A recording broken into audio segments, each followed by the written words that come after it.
My name is Tristan Chari. I'm one of the 2025 Feagin Leadership Program scholars. I'm really excited and happy to introduce our video. This is a story about perseverance, faith, and perhaps most importantly, leadership. So what we invite you all to do as we watch this video together is to really step outside your shoes and think about all different forms of leadership. Sam's story is extremely inspiring, the way that he inspires greatness in himself as well as others. So I'm really happy to present our video titled The Power of Purpose, the Sam Hawley story. I'm Lisa Hawley. I'm Sam Hawley's mom. Sam was my wild man. Sam was a big partier forever, for years. He was running and having fun. And he had a couple of weeks where he didn't feel quite right, where he called me and said, my head feels funny. I feel like I've got a headache, and I never get a headache. I feel a little bit lightheaded. And then he called the day that he had his seizure and said, something is bad, and then he was gone from the phone. And he had a big seizure, and that is the day that we found out he had a mass on his brain. And we made some phone calls from Wilmington, from the hospital there, and got him to Duke. And it was quite the experience to pull up to a hospital with luggage, to not really know how long we were going to be there, not really know what the experience was going to be. But the fear was the most fear that I've ever felt, and it's probably some of the most fear that you can ever feel. So that right there was why I was just like, I don't know if I want to do this. I didn't have the courage. Like, I love life, I love living, I love what I do, I love who I am, and I love the people around me. And so it was just like, to live, this is what I have to do, and that everything happens for a reason. And when you look at it that way, it's a little bit more understanding. But I just kept saying, why me, why this?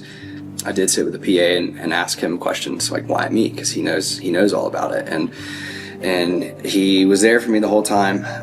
Went with me to get the MRIs that night, and so I did find comfort within that. For someone that has experience, someone that's been through it with other patients, I know that he was with me that night for a reason, for a purpose, and I think he knows that too. Once they do wake you up after you have been opened up and the tumor is there, that they start to remove it, they wake you up to make sure that nothing is touched in the wrong way that affects your motor skills, your speech, your ability to move, pretty much. But I could like hear, felt like I was at a dentist hearing that just being sucked out when the tumor was being removed. I'll never forget that, because it's something that, when you wake up and you're in the middle of the surgery and your brain's open up, it's definitely an experience, and it's something that, it's something that you just can't forget. But you can use that, and not in a fearful way, but you can use it in a motivating way, and that's kind of what I did. And everything went smooth, thankfully. Surgeon came out and told the family everything went great. That was definitely great for the family to hear. When I woke up, it was just like, I'm ready to be victorious. I'm ready to win. I'm ready to be stronger. I'm ready to be healthier. I'm ready to change my life. I knew that this was all for a reason. I knew that it was time to change my life in a way that I'd been wanting to change my life for years, but I couldn't figure out how to. And the way that I kind of looked at this is an opportunity to make that change. This is an opportunity to set these goals that I've always had, that I had so much distraction and not any motivation to achieve. But I knew that what I just went through happened for a reason. At that time, I didn't know what the reason was or the purpose of it, but I knew deep down that everything that I had just gone through was for a purpose and for a reason.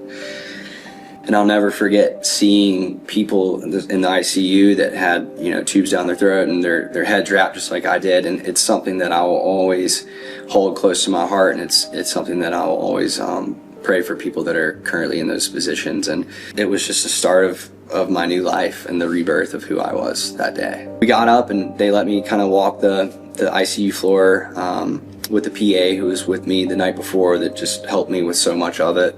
And we walked the floor, and I needed that. I needed to just kind of show myself that, I could do that. When we left the hospital and went to this house that we were staying in, I remember telling my family and friends that were there that I was gonna change my life that day. We were in a cul-de-sac, so I just started walking this cul-de-sac, It was hot out. I won't forget that. Just no shirt. Had just this like big bandage on the side of my head, blood. So I'm sure people saw me like, what's going on here? But I just was walking this circle and just like praying and just thinking about everything. But that why was starting to fade away, and it was more like, this is for a purpose. This happened for a purpose. Started understanding like this has a meaning behind it, and I want to discover what that meaning is. Or like we think it's a glioblastoma. It's not good. It's an aggressive cancer. And so to hear that was it was hard. It was really hard to hear that, because then you just don't know like if you're gonna live, and to like feel that is something that's I don't want anyone to ever feel. You know, it's a moment that you really understand how precious life is. My family, my friends, they didn't know if I was gonna live, and so to know that as well was hard. It was hard because I love life, and when you don't know if it's gonna be pulled, you really put things in perspective of what's important. You know, you really start to understand like how precious life is. That's just really what made me change, and something that I needed. It's something that I would never change to this day, because I'm happy and I'm glad that something like that turned my life around for the better. The first thing I did was I put everything in God's hands. I really did, like everything. And that brought me so much peace and strength. I knew with all that stress and anxiety, I just wanted to run. It's one of the first things that came up after doing that walk. 2 weeks after surgery, I started running. A really light run, kind of just a jog. And I would do that. I would jog like half a mile and then walk the other half, and then jog another half back, and then just walk. And I would come in and I would feel so good after that. Like it felt a relief of stress, a relief of pressure. That feeling right there was a game changer. Every day I just started to run, and I was not supposed to, but I did. And I did it carefully, I did it smart. And when we got back to my hometown, it was, I just needed to keep doing stuff. If I laid on the couch, if I laid in bed all day, all I was doing was just thinking about what I went through, and it was pretty much driving me crazy. Anxiety was through the roof, stress, pressure, all of it was through the roof. Those thoughts that just were really hard, where it was just too much. And so I was just like, I just need to get outside. It's where I would find comfort. I would pray the whole time I was running. I would pray. I would pretty much demolish the thoughts that were driving me crazy, and I would yell on those runs too. I would yell. So I'm sure neighbors were probably like, what's this guy doing? But that was like a way for me to express and to get this energy that I did not need out, and this like fear out. It was me controlling the fear. It was me demolishing the fear. And that's really when I started to really understand running and what it is for me, and the love of it. Because I started to do that every day. And I couldn't complete like a full mile or anything like that, but I did have an experience where everything really changed within that part too. And we went up to the mountains with a family, and we ended up getting this house on a river, because I really needed to just hear that water noise of just comfort and peace. And it was pretty cold out. It's October, and I saw the river, and one day I just put on some shorts and walked out, and my cousin came with me, and my dog actually did too. And we got in this river. We sat out there for about 15 minutes, and so we just embraced very cold water. And my sister took a picture, and there's this light that was shining from the clouds. It was God's healing energy on my head. And when I got out, she showed us this picture in that light, and that touched my heart in a way that I needed. It gave me so much peace and more understanding that this is all for a purpose. And I immediately got out and I changed clothes, and I was like, I gotta go for a run. And that run is where it really all started. It was my first run that I did a full mile complete. And I did a mile, came back in, hung out for a little while, and then I was like, I'm gonna go for another run. And I went back out and ran another mile and came back. And then the next morning I ran 2. And then it kind of just started to take off from there, because when I would run and come back, I would feel comfort and peace. And those thoughts, I could process everything a little bit better. I started to understand the importance of movement and the fact that I can do this. I'm just grateful to be able to do it, so I'm gonna keep doing it. Running became a replacement for a lot of addictions that I did have. We started chemo and radiation about 6 weeks after the surgery, and that whole time I was running. When we went in to do the radiation to get that mask fitted, it's a big part of the journey too, because it was something when I had to go do radiation, I had to see this mask every time, and that put fear in me too, hearing and understanding what radiation was, and so that fear kind of came in with that as well. And I pretty much made a goal. This process that I have to do, I'm not going to slow down. I'm not going to let it slow me down. I'm not going to lay on the couch. I'm not going to lay in the bed. I'm not going to sink into that hole of this just controlling me and making me feel terrible. This is how I'm going to do it. It doesn't matter how I feel. It doesn't matter how terrible I feel. I'm going to run every day. And I did. It was a 6-week process of chemo and radiation. I had to do chemo every day, and I had to do radiation Monday through Friday. Every morning I would get up and run, and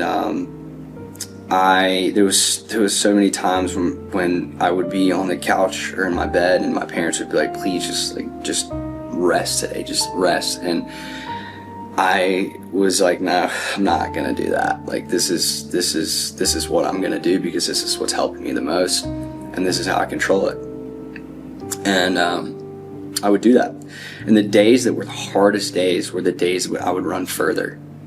And one of the days I'll never forget, it was such a special day for me, and I felt horrible, and fear was just all within me, thinking like the whole time, like, is this gonna kill me? And this day that I'll never forget, I just felt so bad and was so nauseous, and just was pretty much couch ridden. And my parents were begging me to just stay, and I was just like, I'm not gonna do that. And I got up, and I could barely put my shoes on, but I did, and I went out and just started this jog, and on the jog, it just led from a jog to a full bore just sprinting. And the first mile I felt horrible, but my pace was just increasing in a really strong direction. And when I got to about mile 3, there was these 2 big bald eagles that they're never really seen on the coast, and these 2 big bald eagles swept down really close. I'll never forget. And then when they did, they swept right up in front of me, and they did this loop around me a couple times, and they were making that just beautiful screech sound that they make, that call. And I just kind of stopped and just embraced that. And there was these obstacles. They were flying through these trees and these obstacles and coming back down right over me.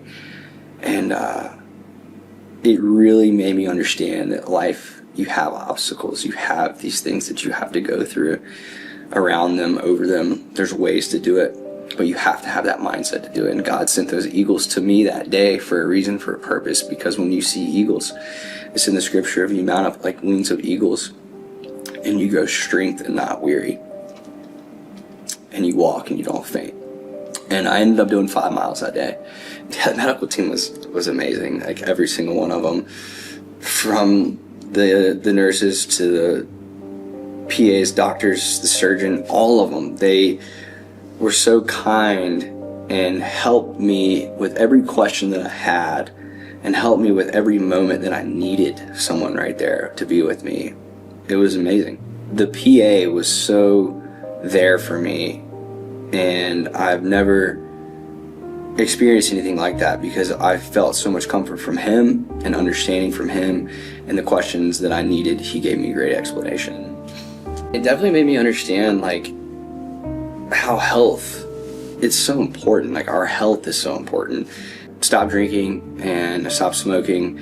I stopped drug use. And I decided that moment I was going to start a run in my hometown. And that moment, the name immediately popped up, and I called it the Warrior's Path. And we put together a run on my 30th birthday, Saturday, December 2nd.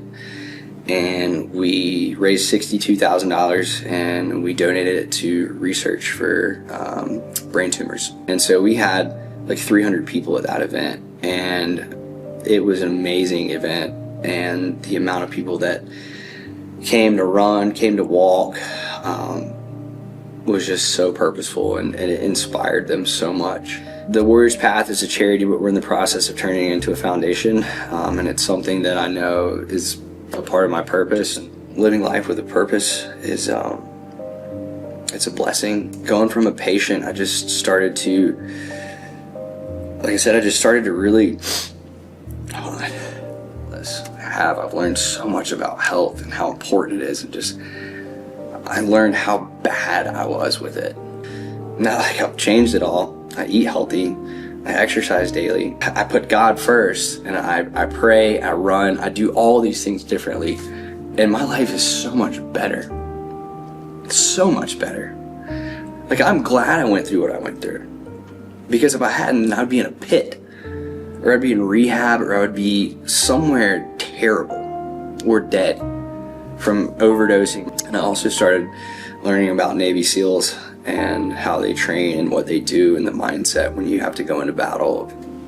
That's the best way to put it, is I just looked at it as a warrior. I went into that mindset of stuff that I learned so much from Navy SEALs, because during this I kept watching these videos, and I actually had a couple conversations with two guys that were retired Navy SEALs that they wrote me a letter, and I'll never forget it, and it just talks about being a warrior and the strength within that. And I have it framed, and these guys brought so much motivation in my life. I signed up to do a Spartan race in Atlanta. The Spartan race, I look at it a lot like a life. Like, I did the 5K, but there's 20 obstacles. So it's like life, you know, when you come across an obstacle or a challenge, when you face it, you can go around it, you can go over it, you can go under it. There's ways to go about it, but you have to be strong enough to face it. So every obstacle that I went through, I just went full bore into them, and I ended up getting second. And it felt great, like I needed that. I did another one a couple months after that, and same thing. I was like, this is something that, and I'm gonna be the warrior that I am.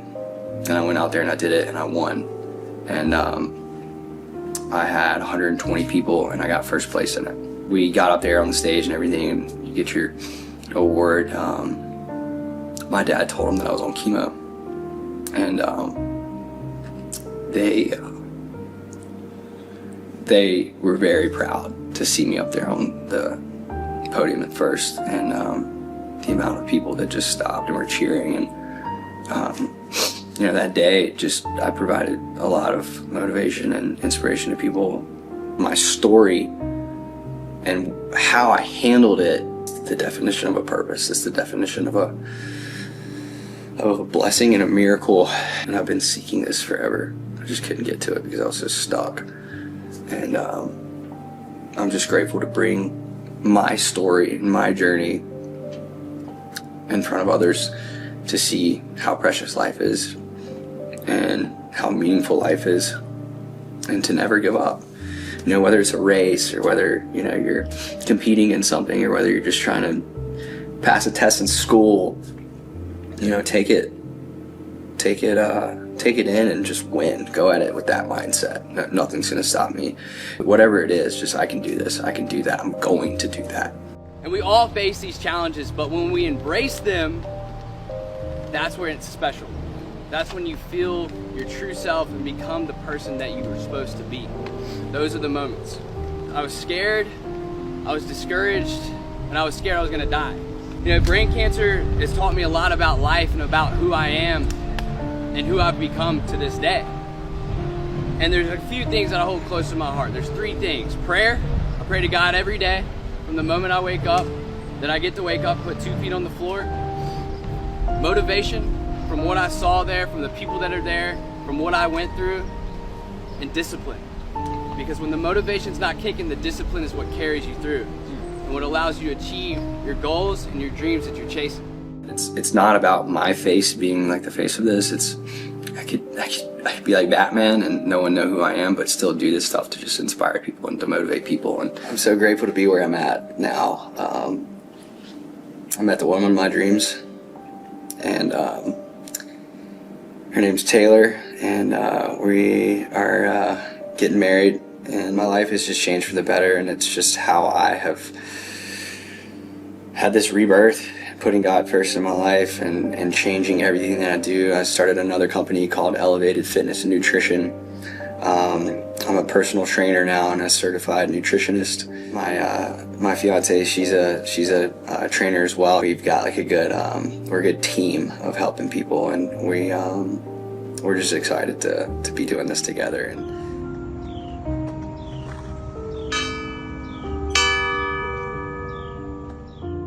so my name is Jackson Olson. I'm a third-year resident in obstetrics and gynecology here at Duke.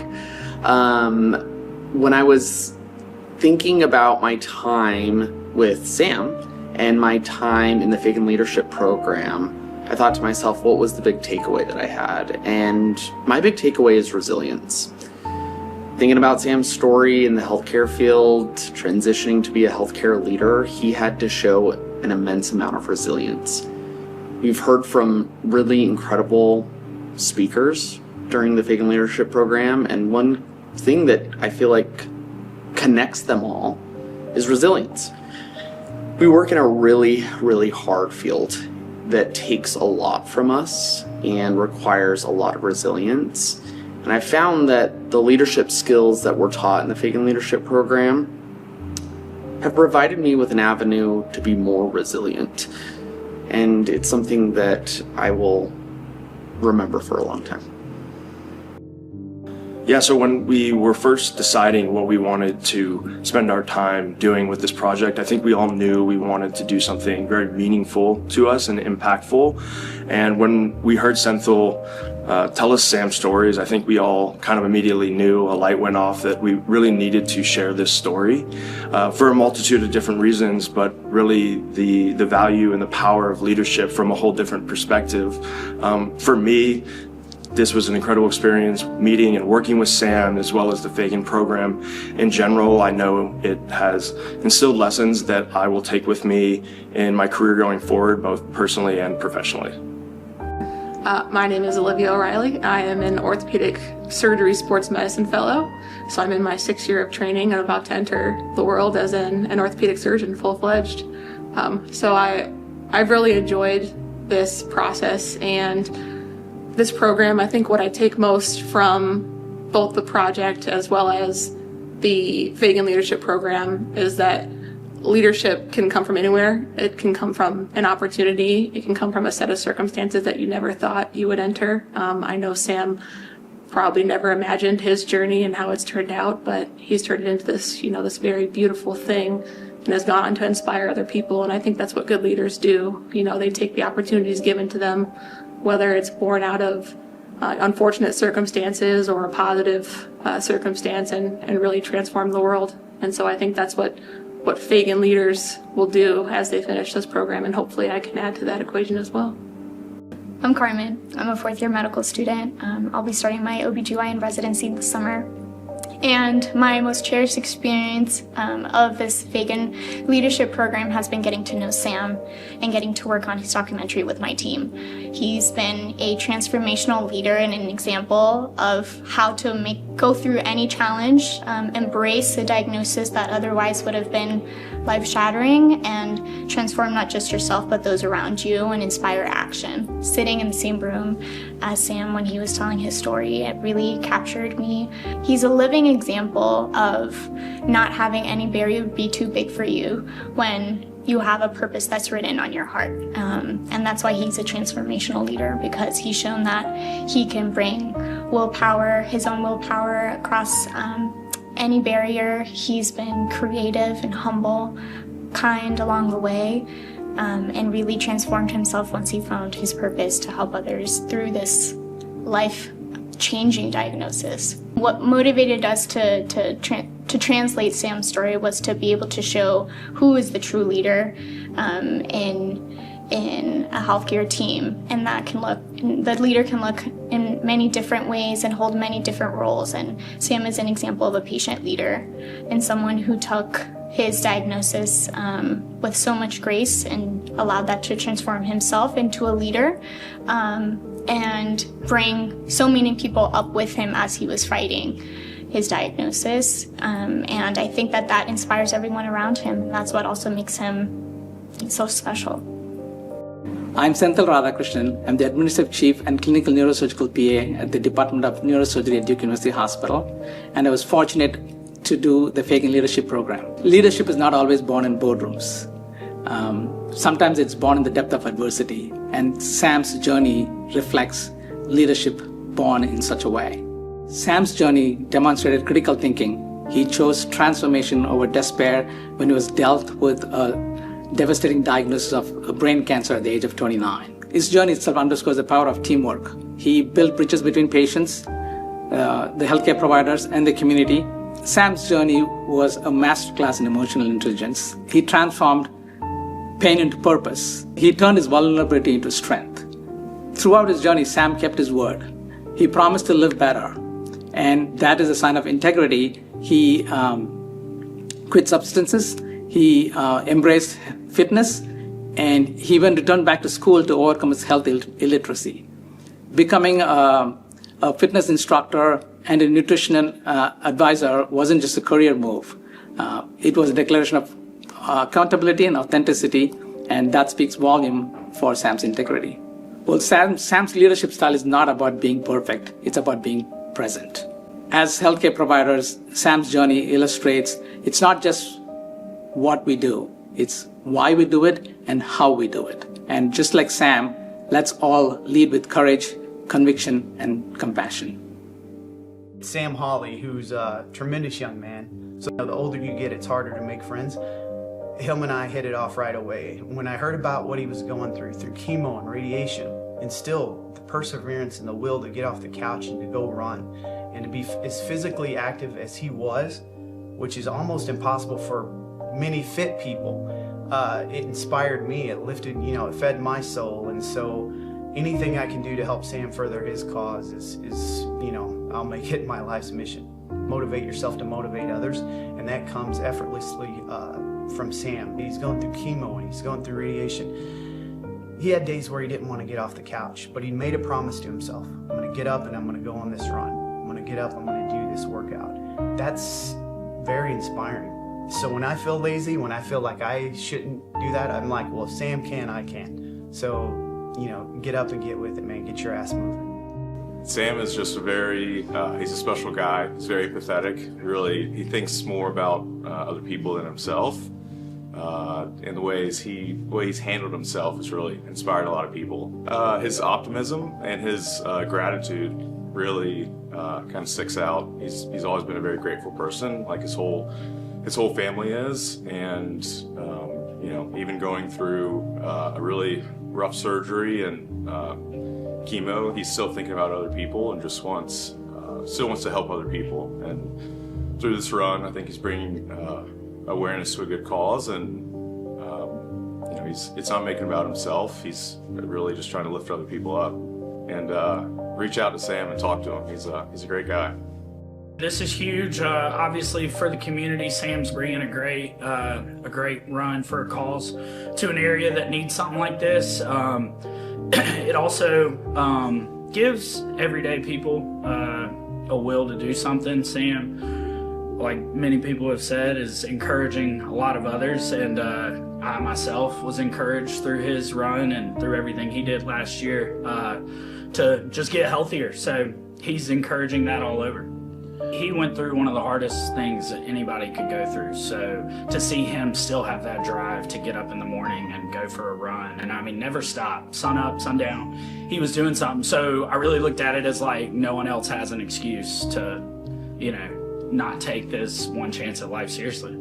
People flock to Sam. He's just one of those people that everyone's always wanted to be around. And growing up, the cool thing and the fun thing for everybody to do was to go out, have fun. We like to enjoy ourselves, probably a little bit more than we should. And but as we get older and we learn that, you know, there's more to life than just going out and doing those things, you still flock towards Sam even when he's driving a health initiative like he is now. We've all came a long way, but Sam is showing us the right way to live our lives and to get healthier and, you know, really focus on what's important. I'm Lisa Hawley. I'm Sam Hawley's mom, and we are at the Rockers Baseball Stadium in High Point, North Carolina. And Sam is doing his Warriors Path run to raise money for the hospital that helped him get through this past year. He went on a Wednesday and he had surgery on a Friday. Sam wouldn't have gotten through the day that we were in that hospital 2 days before surgery without his PA. That man means more to our family than I even have words for. And he stayed with Sam on the night that they were doing all the tests. He held his hand. He was right by his side. He took my place, and I wasn't able to do that. And his PA, and I call him his PA because he's like a family friend and like a family member to us. We love him. He has stood by Sam's side the whole year and 4 months of this journey, and I don't know where Sam would be without him. There's no words for what a parent goes through when your child gets a diagnosis like this. And at first we were too afraid to ask questions, and we just kind of sat, and I did my own research behind the scenes, and that was terrifying. And his PA comforted us every time we had an appointment. Through everything, I can't say enough about the man that was Sam's PA and what he did for our family. He didn't just do it for Sam, he did it for our whole family. Pretty sure I'll never be the same, but Sam would tell you that he wouldn't change anything that's happened to him in the last year. And I think that the night that he got to the hospital where he had his surgery, his PA helped him realize that when he was freaking out, panicked. This amazing man, Sam's PA, I don't think he even realizes what a special, amazing man he is. He saved my family. And I would just tell every parent that I have been on my knees every day. Every single day. Multiple times a day. Praying for Sam, praying for us to have peace. The most important thing that's gotten us through this experience, it's God first, and the people in the hospital that have been kind to us and good to us. And Sam's PA was that person for us who made this bearable. My brother is out there running in a 25-pound weighted vest. I don't think I could physically walk up a set of stairs in that. And he's out there running like a 10K because he's fine. He's okay. And it's industry I work in. They were on strike. I actually had the entire time off. It was insane, the timing. And I got to just be in Wilmington with him. I stayed at his house. I showed him, like, you know, ways to make things that are probably not great taste good because he has, you know, it's a new lifestyle for him. And I was able to just be there, and that is the biggest blessing. It's insane, the timing, because I was just there. I was there for months. I didn't leave. I didn't want to leave.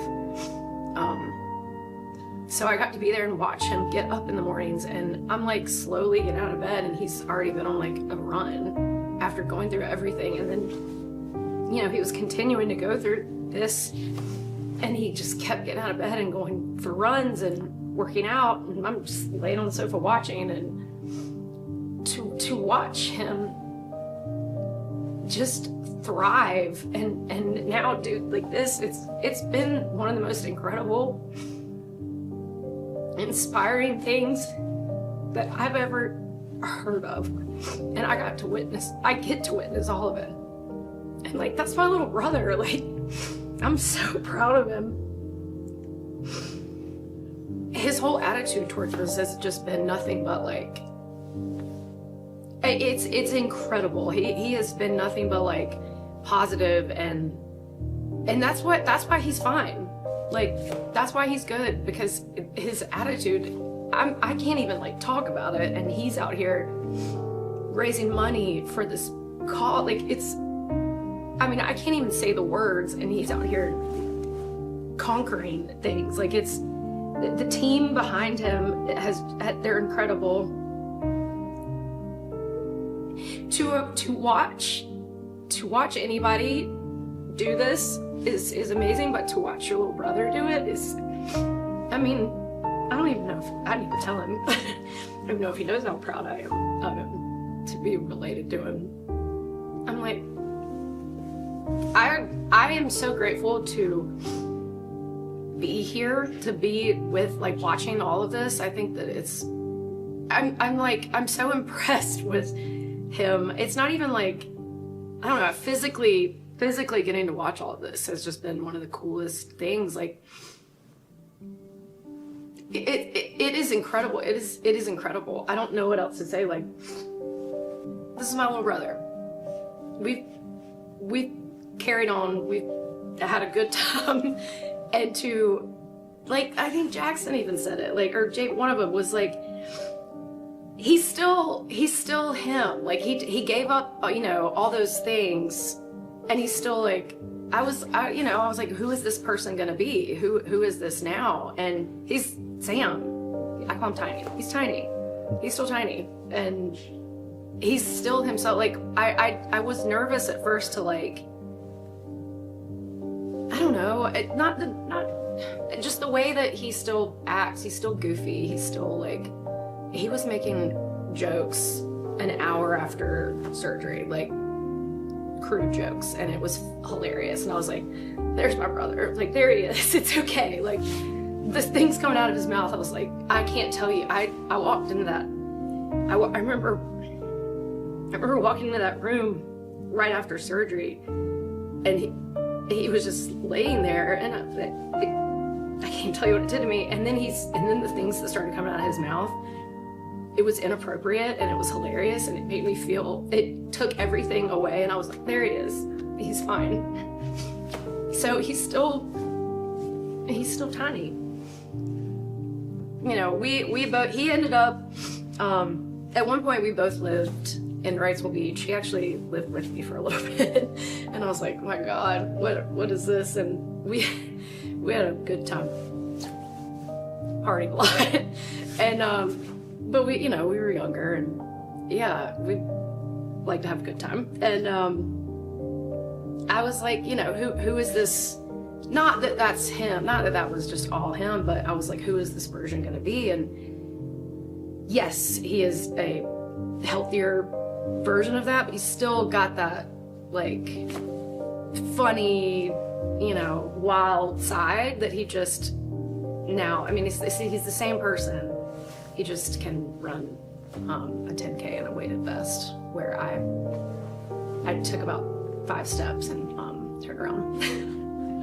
It's been incredible to watch him just get, you know, not that he didn't work out, but now, I mean, he's in the best shape. I learned from him. I don't probably take care of myself as good as I should, and I've learned from him to, you know, not just workout stuff, like just a healthier lifestyle. And it's been really cool to, like, well, you know, watch him. And I tried to help as much as I could, or I try to help as much as I can with food, because he changed his diet, and you know, normally that's associated with not being good, but I was, you know, I tried to help him with flavors, and see that the way he eats can be good. And, I remember going to restaurants at first used to be really tough because he didn't know what to eat. And I tried to always just ease him into like, it's okay. And same with like, we'll go out and he'll just drink an NA beer now. Like, it doesn't matter. It's fine. He's just himself, just a really healthy self.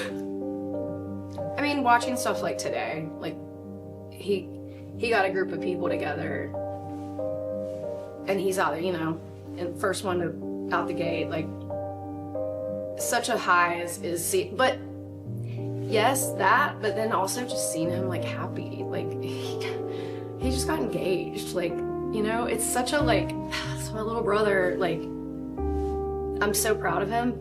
It just like elevates everything because of what he's been through. It's like, everything, and we talk, we've always been close and we talk all the time. And, when he calls me just to say anything, like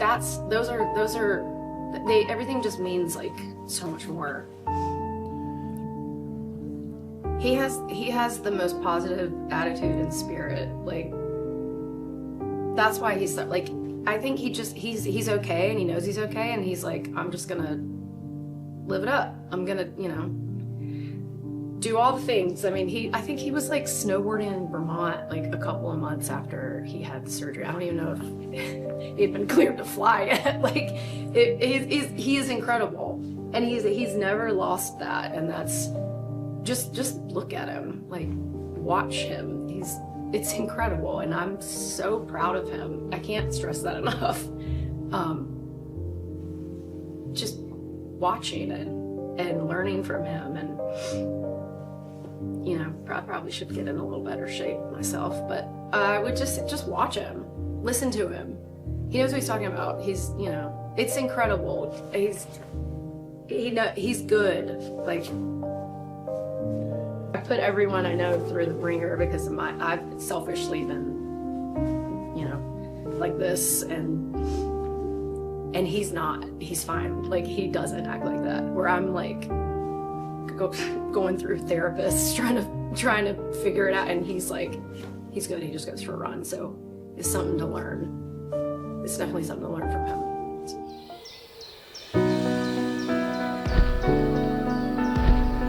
For the battle I won, I know there are countless others still fighting.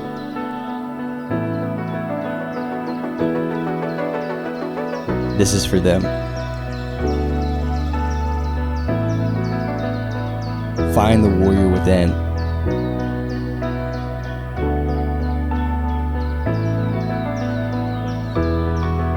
And never give up.